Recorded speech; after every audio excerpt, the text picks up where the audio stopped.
So when real needs are not met, you look for it, but you're not in the nursery.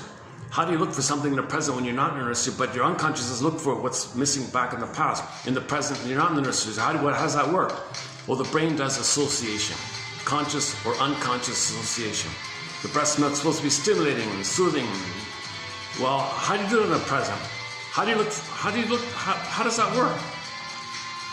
Well, you see an ad on TV, oh, this stimulating fluid, this wine, very delicious wine. Okay, I guess maybe that's it. So you're rationalizing brain on sale. Nothing wrong there. People have been drinking wine for a long time. What's the big deal? So run to the store and get the wine or something. But the unconscious is pushing it. The unconscious says that's symbolic breast milk. But consciously, impossible. No one would ever think such absurd things. But that's the issue with the unconscious. It's all absurd in there. There's no normal conscious logic in the unconscious. The unconscious says, get mother, get nursing, get soothing, get mother's comfort, get mother's sweetness and tenderness and softness.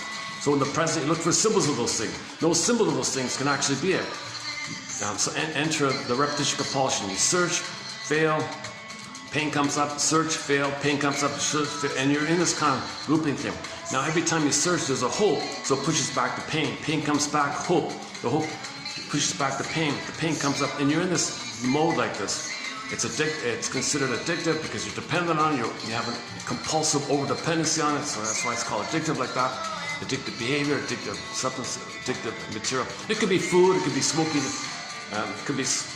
Smoking is interesting because it could be the nipple, okay, cigarette or a cigar, or what's the other one? The pipe and all that.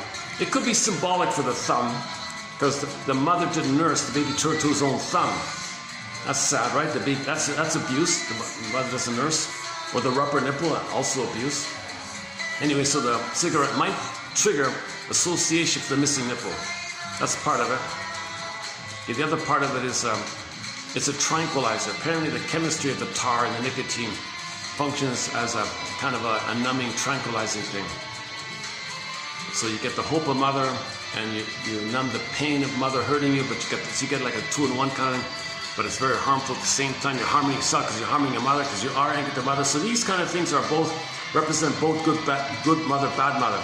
Like the fluid of the alcohol is considered the fantasy, the good, but the toxicity is harmful. So mother was supposed to be good and harmful. So things are good, you think it's good, but it's harmful. So that's why a lot of oral fixations are harmful, but you got to chase the fantasy of it being symbolic of good, but it is harmful. Because originally it was harmful. Baby had a great hope, it fell. Back to Miss Dickinson, a great hope fell. You heard no noise, the wreckage was within.